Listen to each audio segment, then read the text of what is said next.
আমার স্বামী অন্যজনের সাথে লাইন মারে, আমার বউ অন্যজনের সাথে লাইন মারবে, এইরকম অজস্র মামলা আমাদের কাছে আছে, অজস্র মামলা।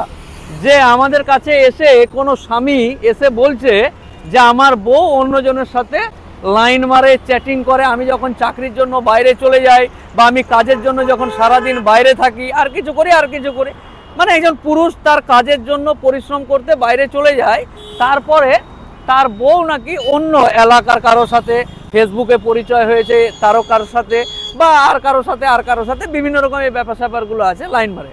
এবার অনেকের বক্তব্য যে তার স্বামী, অনেক মেয়ে বা মহিলারা এসে আমাদেরকে বলে যে তার স্বামীর অনেকগুলো সম্পর্ক, এই ওই this that each and everything, অনেক কিছু বলে। তো এগুলো মামলা। তারপর এই ঘটনা ঘটার পর তাদের মধ্যে অশান্তি হয়, এই হয়, উমুক হয়, তুমুক হয়, কত রকম মার দাং, ফোন দিব না, এই করব সেই করব, ফেসবুক এগুলো হয়। তো এই ক্ষেত্রে হ্যাঁ ভালো আছি, তো এইরকম অজস্র মামলা হয়। তো এই সমস্ত জায়গাগুলোতে মানে পশ্চিমবঙ্গের বিবাহিত পরিবার বা ফ্যামিলি যেগুলো আছে, এই ফ্যামিলিগুলোতে অহরহ, বাংলাতে বলছি অহরহ, এই সমস্ত ঘটনা ঘটছে।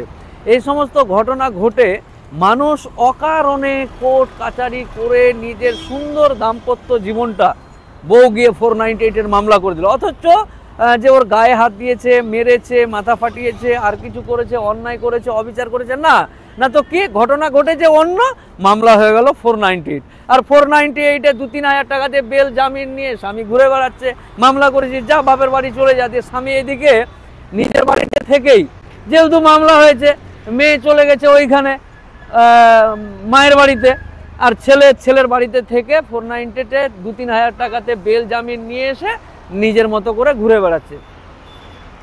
বা পুরুষ হোক বিভিন্ন রকম 323 বা মারপিটের মামলা টামলা করেছে, আমার বউ নুচে নিয়েছে, আমার বউ মেরেছে, এরকম অজস্র ঘটনা ঘটেছে, মামলা করছে। তো মামলা মোকদ্দমা, এই ওই this that each and everything. আমি একজন আইনজীবী হিসাবে আপনাকে বলছি, কারণ পশ্চিমবঙ্গে যেহেতু বাস করি, পশ্চিমবঙ্গের একজন নাগরিক, আপনাকে সুপরামর্শ দেওয়া আমার কাজ। তাই মামলা মোকদ্দমা করে পারিবারিক গণ্ডগোল না মিটিয়ে মামলা মোকদ্দমার কোর্ট আদালতে গিয়ে আপনার সংসার সুখের হয়েছে, এরকম রেকর্ড বা ইতিহাস নেই।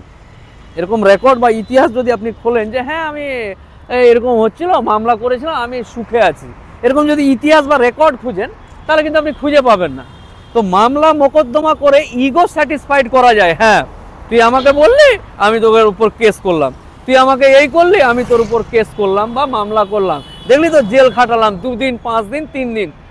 এতে তো মার্ডার করে দেয়নি যে আপনাকে যাবজ্জীবন জেল খাটবে, শুলি হয়ে যাবে, ফাঁসি হয়ে যাবে, আর কিছু নয়। ওই 2-3 দিন হয়তো জেল খাটলো বা আর কিছু করলো।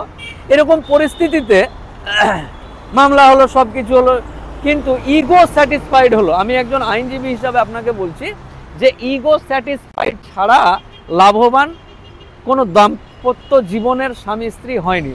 অতএব বিনম্রভাবে একজন আইনজীবী হিসাবে আপনাকে অনুরোধ করব যে মামলা মোকদ্দমা না করে একে অপরকে বোঝার চেষ্টা করুন, একে অপরকে বোঝার চেষ্টা করুন।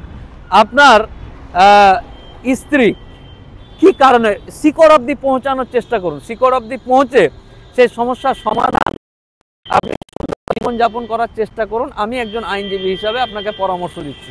ভালো থাকুন, পরে আবার কথা হবে।